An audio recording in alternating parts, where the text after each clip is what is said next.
What's good? Hey everybody, you know who it is, Garth Riot. Today, I'm hitting y'all with something different. Something I've been wanting to do for a while now. And that's finally reviewing some friggin' movies. What movies am I reviewing? Well, if you followed me on Instagram for some time now, at least at the time of me posting this video, back in April, I posted some brief and to-the-point thoughts on 4 different movies. Relative Strangers, The Parent Trap, the 1998 version, Bubba Hotep, and Antichrist. I'm only going to talk about the first 2 right now. I'm going to do the other 2 in a future video. So, why am I only now, over 2 months later, just getting around to talking about them? Well, outside of YouTubing, I work full-time as a customer service manager. And yeah, shit's been rough lately. But I'm not going to get into all that. That's not what you came here for. But I will say this. It's been draining the hell out of me. And I've had very little time and motivation to make videos in general. Shoot, there was a 1-month gap between my last 2 videos. I'm definitely not trying to let that happen again. Anyways, enough of the chitter chatter. Let's get into it. Now, since it's been a while since I've watched these films, my thoughts aren't nearly as fresh as they are when I make reviews on Instagram. So,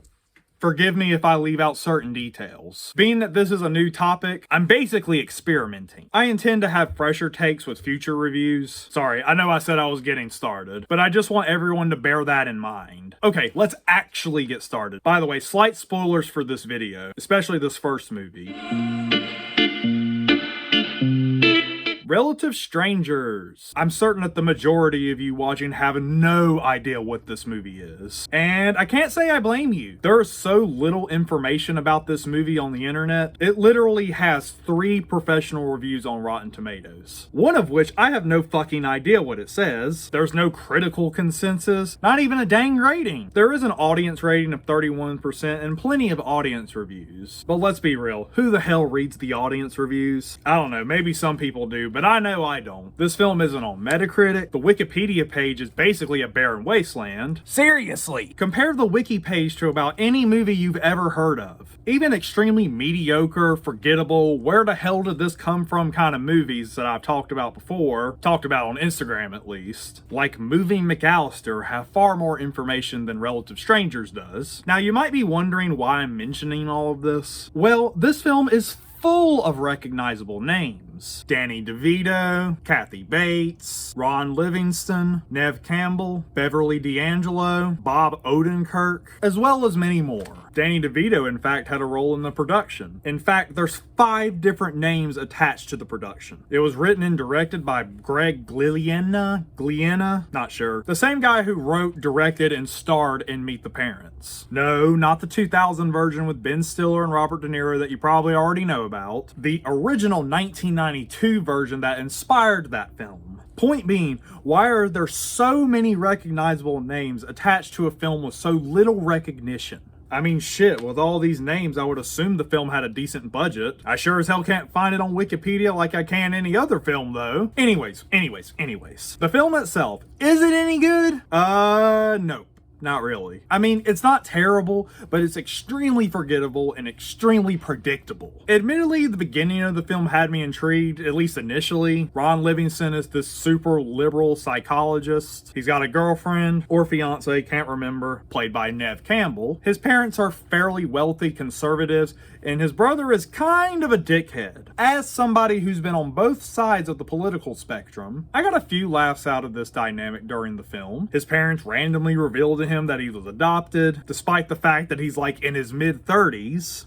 Like, what the hell? It's honestly a pretty outrageous and interesting setup. But unfortunately, this is where the commendable aspects of this film end. Ron Livingston goes to meet his real parents, and wouldn't you know it, they're dumb, poor as shit, low-class rednecks. Now, don't get me wrong, Kathy Bates is an amazing actress, and I, like most people, love me some Danny DeVito. But goddamn, they're so obnoxious during this film. The majority of their interactions basically boil down to this: "You dumb, dirty old broad! You're a stupid, worthless shithead!" I'm paraphrasing, but yeah, they have crude and annoying arguments like this constantly throughout the film. Anyways, once he meets his real parents, he immediately resents them, and understandably so. I mean, not only did they abandon him as a baby, but he himself had to go out and find them. It wasn't like they were looking for him or anything. They start intruding on every aspect of his life, ruining his relationship with his adoptive parents. They straight up impose themselves into his house. At one point, they throw a big, trashy hick party in his house and backyard. They even managed to destroy his career in one fell swoop. Not exactly the most unique plotline, if you ask me. His anger towards them begins to take a toll on his relationship with his girlfriend, which is pretty stupid because he has every right to be upset with them. But his girlfriend throughout the film is like, you won't even give them a chance. They're not that bad. I hate characters like this in films that act oblivious as hell. Like, do you not see what they're doing to this poor man's life? Aren't you like supposed to care about your man and how he feels? By the end of the film, Ron Livingston makes amends with both his parents and his girlfriend. Everyone's getting along. He realizes that his adoptive parents are terrible people. Is this supposed to be a happy ending?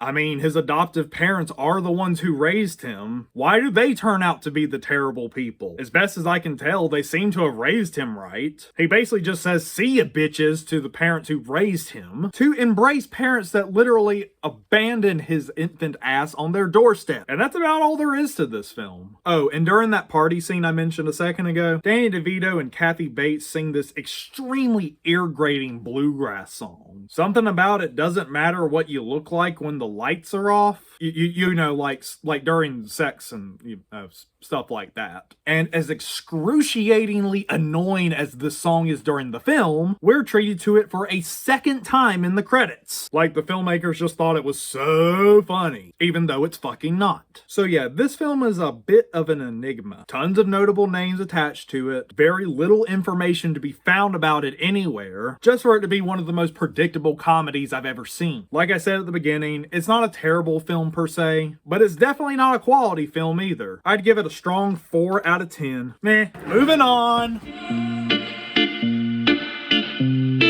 The Parent Trap, the 1998 version. Now, I saw the original Parent Trap from 1961, and it was pretty good, though I can't say I remember much about it. I've only seen it once, and it's been a year or two, but I do remember enough about it to know that this remake follows the original's plotline pretty closely, and I guess hell is frozen over because I think I like the remake more than the original. For starters, I love Lindsay Lohan's performance. Not only is this her film debut, but she pulls off a dual role. That's pretty freaking impressive. In some respects, this is your typical light-hearted Disney family film affair. There's absolutely nothing offensive or gritty about this film whatsoever. But still, it's a pretty charming and sweet movie. Obviously, this is intentional, but the premise is sorta ludicrous. Two twins who never knew each other, who live in completely different areas of the world, randomly run into each other at a summer camp. Initially, they can't stand each other, but they eventually realize that they're twins who got separated.